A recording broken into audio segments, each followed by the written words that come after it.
It's time to Seuss.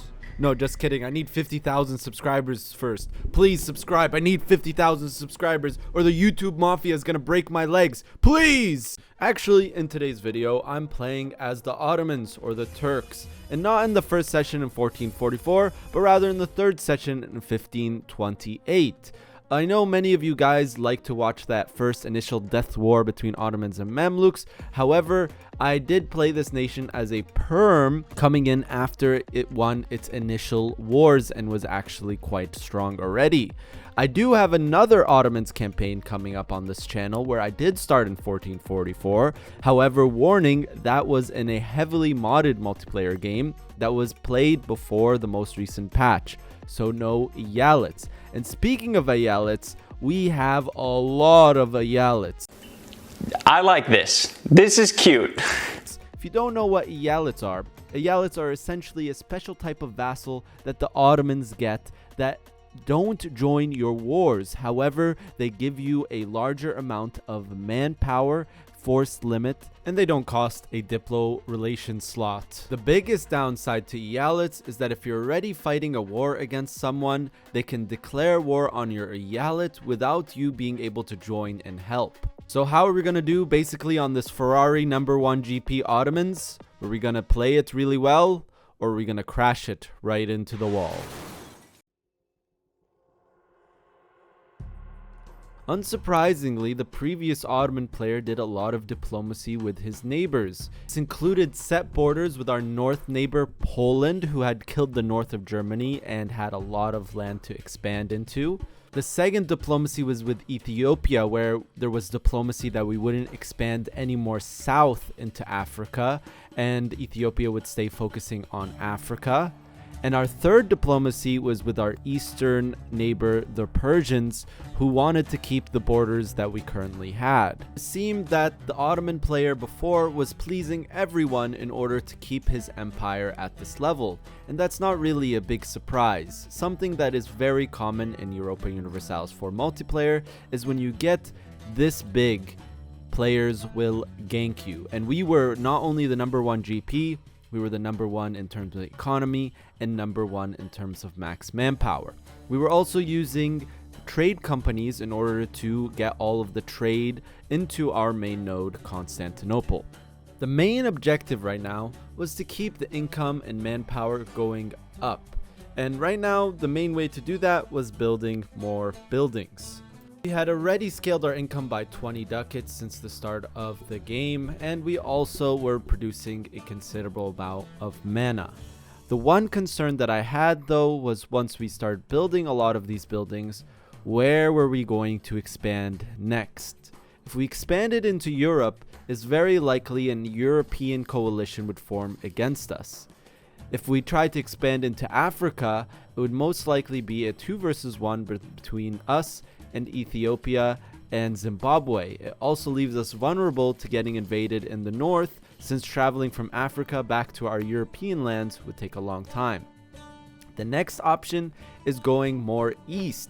If we try to expand into Persia, it's very likely that Persia would get an alliance from an Indian and try to fight me there. So either way, we would have to fight multiple players, no matter which way we wanted to expand. Now, in this video, I'm not going to go and cover the entire mission tree of the Ottomans or all the new mechanics the Ottomans have. There's a lot of videos out there of players playing this in single player where you can check out this really cool mission tree. Something really cool to mention though here was that we got access to a really cool holy order that the Ottomans have that gives us minus 10% dev costs in the entire state. The other important mechanic that we have to worry about throughout the game is decadence. However, until the age of absolutism, it's really not a problem. With Tech 11 manufactories, we were able to continuously scale our trade and production economy. We were also developing quite a bit. However, one problem the Ottomans do have is that we don't really have the best lands to dev outside of Anatolia, the Baghdad region, and the Nile Delta. Well, in our north, there was a Poland who was continuously expanding, and if you did not know, Poland now has a really great mission tree that gives them a lot of dev cost reduction. it was also quite concerning that he had plans to form Prussia. I kind of didn't really think anything much of it at the time, as I really didn't want to expand into Europe. As I mentioned before, a coalition would form against us if we tried expanding into Europe, so I just focused on our own internal expansion and internal development and scaling. I was hoping that other European powers would balance out this Poland. However, Russia was kind of weak, and there wasn't really another strong German nation outside of Westphalia who was busy fighting Tuscany. I need to do a war so my army tradition doesn't fall, chat. But who do I war? I'm trying to instigate people to see if they don't listen to me. Like, let's say Ethiopia doesn't listen to me, we fight Ethiopia. Honestly, Persia would be the best bet. Great Turks, do you want to help me siege the Gao province? Great Turks. You can't Just did that right. just call them great, oh almighty Turks. Of course, in this stage of the game, all the nations were afraid to fight me, and they should have been, obviously. But while they were doing that, all of them were expanding, and even the Persia player had just defeated the Mughals, who had now left the campaign. So if this Persia was unchecked, he would get a majority of this India. And even though I was number one in everything at this point of the game, I felt that I had to continue my expansion and continue growing in order to maintain my position as the number one in this lobby. So my next move was going to be to attack the Persians, who were also politically isolated and had no other allies.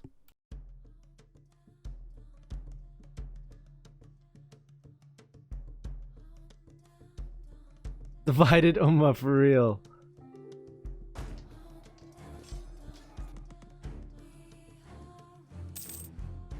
Although we had the number advantage, the Persian quality was no joke, especially since we were pushing through the Caucasus, which was all mountains. However, once we got all our troops from all edges of the empire, we were able to consolidate onto this mountain siege. I was looking for a decent fight and not a rollover, as the more battles we took and the more army tradition we got, the better our army quality will be. And having high army tradition is important to maintaining a good army quality, especially as Ottomans who have no natural ways of getting morale.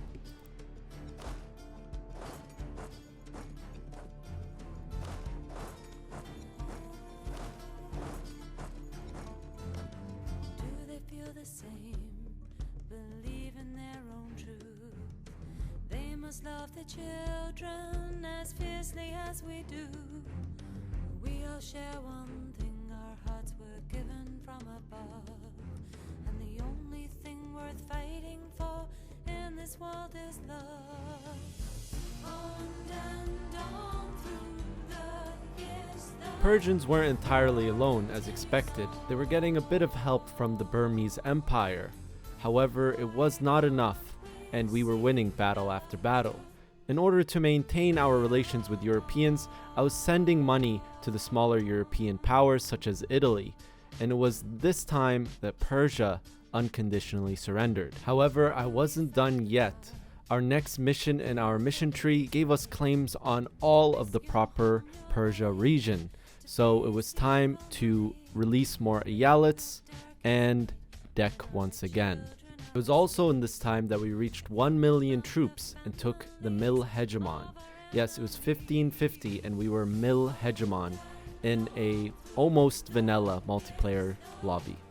In one MP session in about 38 years, we went from 300 manpower, what was it, like 400 income and 380k force limit or men on the field. We did in 38 years, we went from that to 750 income, 650,000 manpower, max manpower, and 1 million troops on the field. Today, chat! Today is the day that we do a lot of wars. With relentless drill event fired from our defensive ideas and Tech 15, it was time to start the second war with Persia. And despite getting more help from Nepal, which was formed by Burma, it was still a very, almost actually just literally impossible war for the Persians to win.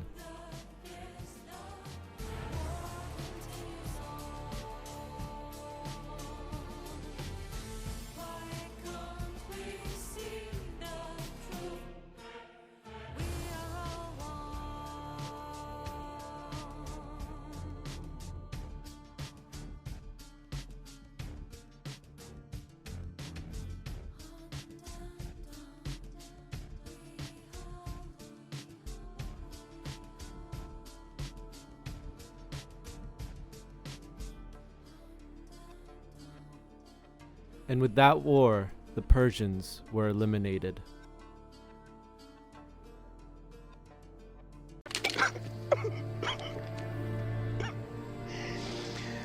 Oh no, no. While our war with the Persians was going on, Ethiopia was killed by Great Zimbabwe, so we took that opportunity to continue our expansion there. I also felt that it was appropriate to attack both Spain and Italy at this time, as Spain was isolated diplomatically and I could get Moroccan lands, and Italy was just killed by It might Tuscany. be over for Portugal, bros.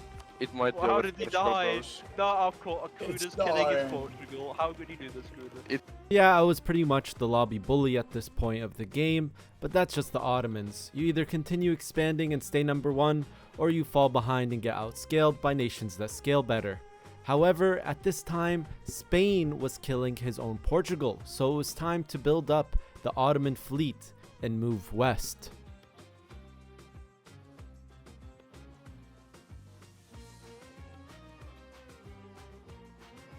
While Spain was politically isolated in this moment, I kind of figured that he would remain politically isolated as long as my intention was just to remain in the Moroccan lands.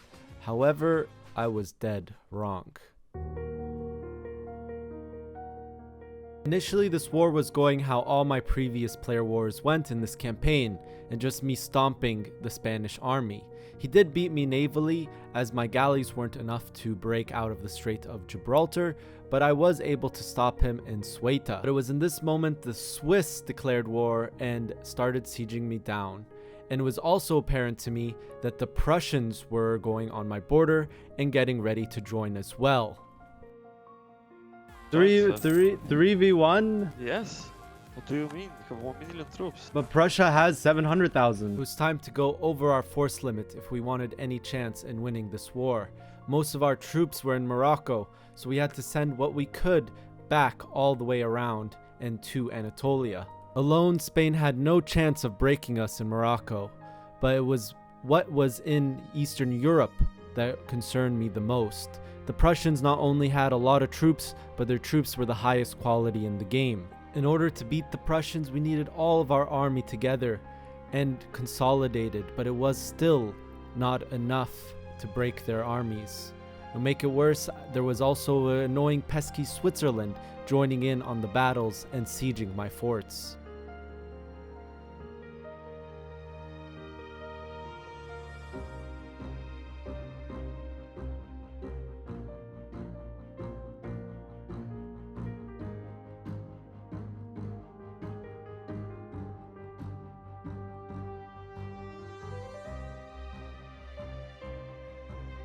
Russia, who had just lost this war to this Prussia, was unwilling to join my side, as he saw me as the bigger threat. I'll take next. We're gonna have to take a loan here. Okay, we'll just try 3v1ing. Let's see how it goes. To make things even worse, we were now playing with a new host that for me only, I was getting a 17-second delay. Imagine clicking and 17 seconds later something goes. It's almost impossible to fight a player war like that. I'll be honest, this is omega laggy for Just me. look at that movement delay. Yeah, unplayable almost. Well, actually just unplayable. Was this karma for me killing the Persia player? Was this karma for me bullying the Spain? I felt justified, but yes, there was actually no way to win this war. I didn't want to unconditionally surrender, so I just stayed on the line that I had, while I gained some absolutism. Even though we fought valiantly and defended the line, once Spain was able to control the war goal, he was able to enforce peace, and we had to accept. Why am I sieging though? No! Serbia, let's go. Rat is back. The rat. The feral rat. Huge. He's with We were still number 1 GP by far. However, this blow to us made us lose Mill Hegemon, and now we had to deal with decadence. I'm done doing the World offensive War wars. was I'm executed done with the offensive wars. He's It's retired. a He's 20-second delay. There's no way that anyone else is getting this. I can't fight player war with 20-second delay, man. Like, best way to deal with decadence, it seems, is absolutism once you reach the age of absolutism. We prepared for it by making sure that we would be 100 max absolutism before we reach this age, which is what, like, you can see right here. We even got rid of the dimmy stuff. In the latest patch of EU4, the latest major DLC, there's a new mechanic that's introduced just for the Ottomans called decadence. Essentially, the way that it works is that as we progress through the ages, our empire will become more decadent, starting in the age of absolutism. We get a modifier that brings up decadence. Decadence is a modifier that gives us a bunch of negative debuffs and malices. The easiest way to just not fire the Janissary coup or the Janissary events or the internal conflicts due to decadence is to basically just have a lot of absolutism, as I just mentioned. And even though in this age, the age of absolutism, we do get a modifier to get more decadence, just having around 40 absolutism was enough to combat it and remain not getting decadence. It was also important that all of our vassals remained loyal, which all of them did since their relative power was much weaker than mine. Minus 0.32 decadence. Game looks laggy. Why? It's host.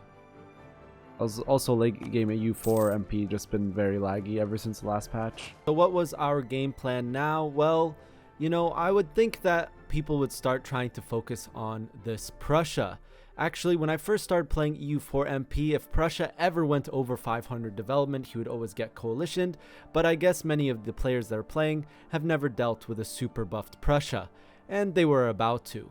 For me, I was just going to continue developing and expanding into the dead AI players around us, such as Persia, Ethiopia, and Songhai. My goal now was to form the Caliphate, as if you do so as the Ottomans, you get access to a second golden era. Our first golden era was used by the previous player during the Ottoman Mamluk War. So in order to do that, we did need some land from Tuscany, Spain, and Russia. However, with diplomacy, I thought that it would be possible to basically borrow the land. First, I needed land in Thata, which was very easy as Persia was dead and he owned that, so I was able to get that. The next was to get 2 provinces from Spain, one in Morocco and Cordoba itself, which required 3 provinces. So we sent Spain 10k ducats in order to borrow those 3 provinces. Next was Russia, who I was going to give 5k ducats to borrow Samarkand from, as well as 1 month of subsidies so he could click a mission, which turned out he couldn't click it since subsidies don't equate to total income for missions. And finally, we gave 10k ducats to Tuscany, who was going to let us borrow 2 provinces in Sicily. Then it was just doing a series of fake wars, which then allowed us to get the provinces needed to form the Caliphate. Osmanlı ulusu sizi selamlar yabancı.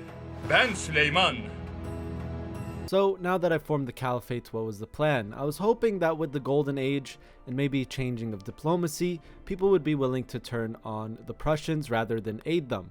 But that didn't happen, and actually no one wanted to help me at all. So instead I just focused on more internal development. As a matter of fact, we did an entire 4 hours, a full session of just development. It wasn't done by me though, it was done by my good friends Kiglas, as I wasn't able to come to that session. Just imagine here on the screen, there's just a player doing some really sick province micro, going to every province, developing and building buildings. Kegels did that for me. And that led us to our final session, where, once again, we had to face the Prussians.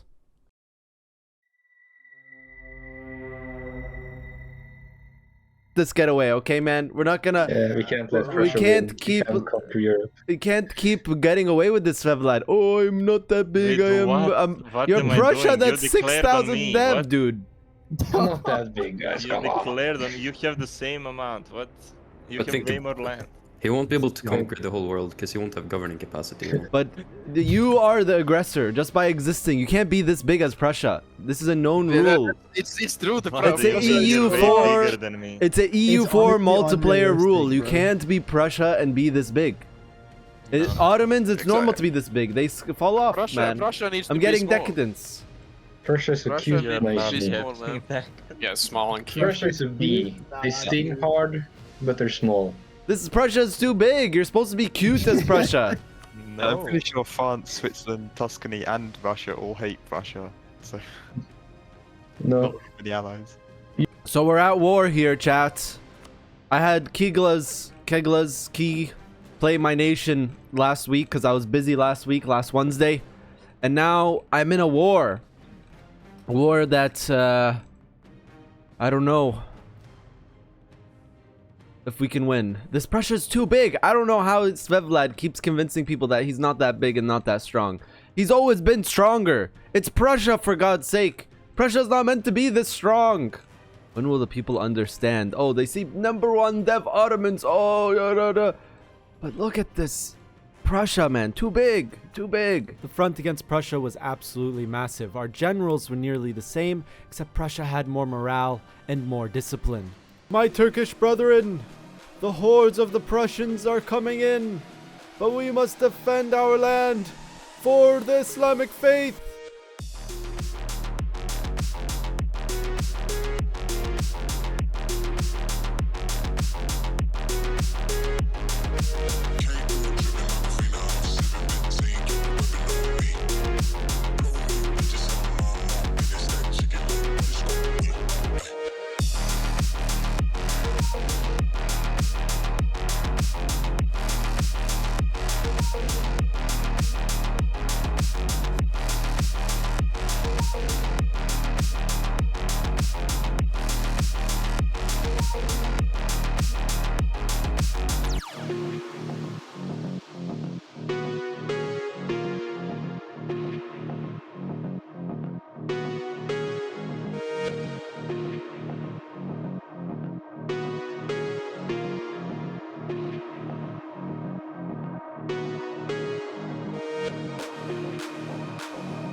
I bet you weren't expecting a cool montage of me basically eating rocks. Yeah, the Prussians had 150 discipline almost, and 1.5 more morale than me. So not only did I need more troops, I needed a lot more troops to win battles. The Absolute Habibi channel. Expect the unexpected. Please subscribe. Anyways, I pretty much had lost this 1v1 at this point, but you know what? We can still enjoy more cool montage. Roll it!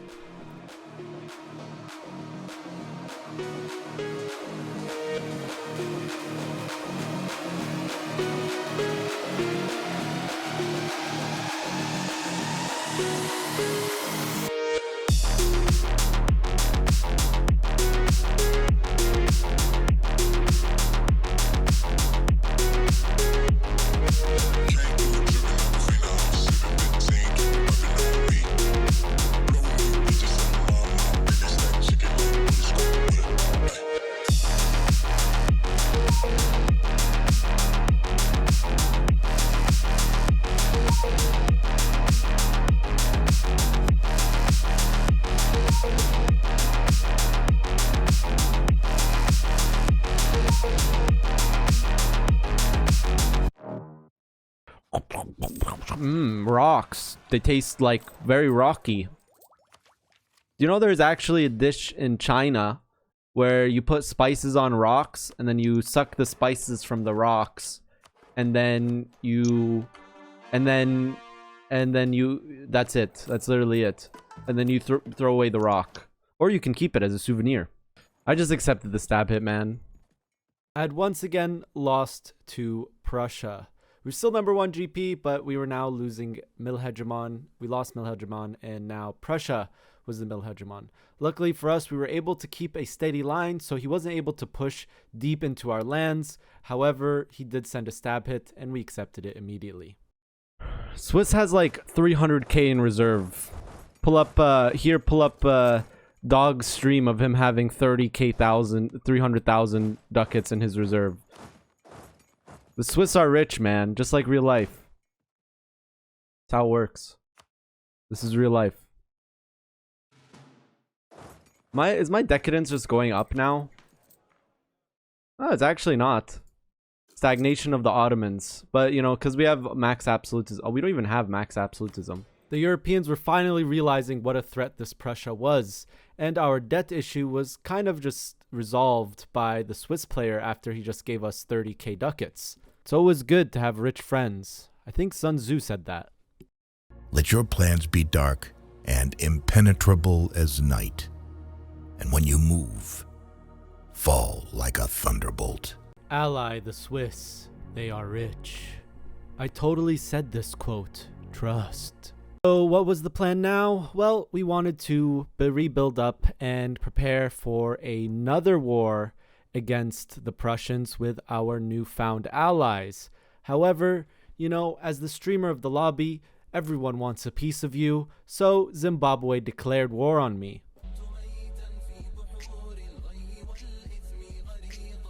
Despite using our morale event from Advisor, we now had to use it against Zimbabwe, whose quality was nowhere near our quality. As a matter of fact, all the players in this lobby's quality were worse than me, and quantity were worse than me. It was literally only Prussia that I couldn't beat. Don't believe me? Just look how easy I win this war.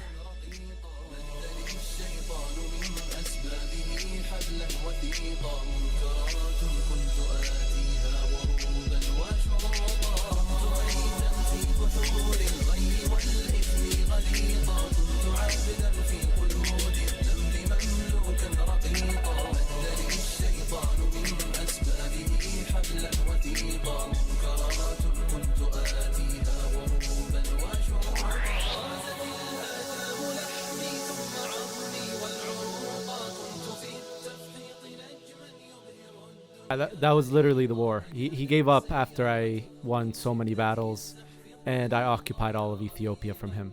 I didn't even take 100% peace deal from him because I didn't want all that overextension, and I wanted to immediately declare war. I guess I could have released a vassal, but yeah, I just wanted to go back up north and fight and use our mission to get some army tradition, and that's it. Our real enemy was Prussia. Whether we won by gank or by ourselves, it didn't matter. We had to at least win one war. I don't know why we had to, but I guess just me personally, my ego was on the line here. My account was on the line here. Apsu Habibi, the big brain gamer. No one actually calls me that, by the way. Now it was time to fight. Round 3. Fight! Men of the Ottoman Empire! Now's our time to strike! What happened? I just got a bankruptcy notification. I clicked it so fast that I didn't even notice what just went bankrupt. Wait, everyone pieced out? Wait, everyone pieced out? I stab hit it. Truce break, let's go! Truce break! Yeah, let's do it. Okay. Now is not the time. Now is not the time. Don't do it now. We were once again fighting on the same line against the Prussians. What was different this time? We had slightly more morale, and Prussia had slightly less discipline. Now that Prussia had Mil Hegemon, he actually had more troops than I had on my own, and I was begging people to do a coalition war against this Giga Prussia. Alone, we were no match. The French declared, but all he could do was hold on his border. The Russian player was out of truce breaks, so he just left the game. How are you even spawning that many people? Well, every Prussian woman's having 30 million kids, dude. Dude, every single Prussian woman has 17 kids. And as soon as they become 14, they go in the army. The The Spanish joined on the side of France, but still, it was not enough. No cannons in the back row. Zimbabwe even attacked Prussia. I don't really know what he was doing in the war, but I guess he was naval trolling or something. But it still was not enough. Nepal joined on my side, but it still was not enough. Yeah. So it's actually infinite stuff then. Just kill all of their armies. You seem to be doing good. You're winning, dude. He's winning every war. He's winning every battle. He's taking, like, he has 1.3 million men in a battle. You have, like, 500,000, no problem. What happens when these doors open, chat? You need to open up more fronts. So many fronts that he can't possibly look at them all. Yeah, he's only one guy, he can't micro it all, you know. He can't micro 7. He doesn't have enough co-ops. He can't micro 7 fronts, right? The Americans, the United States, even joined the war, but it still was not enough. My last hope was to go revolutionary. Maybe with the revolutionary buffs, we could stop the Prussian advance. He's eating my Ayalates in separate wards! Going revolutionary did give me buffs and morale, but some of my vassals, my Ayalates, were becoming disloyal. On top of that, Prussia was declaring separate wars on my Ayalates and eating them while still in this war.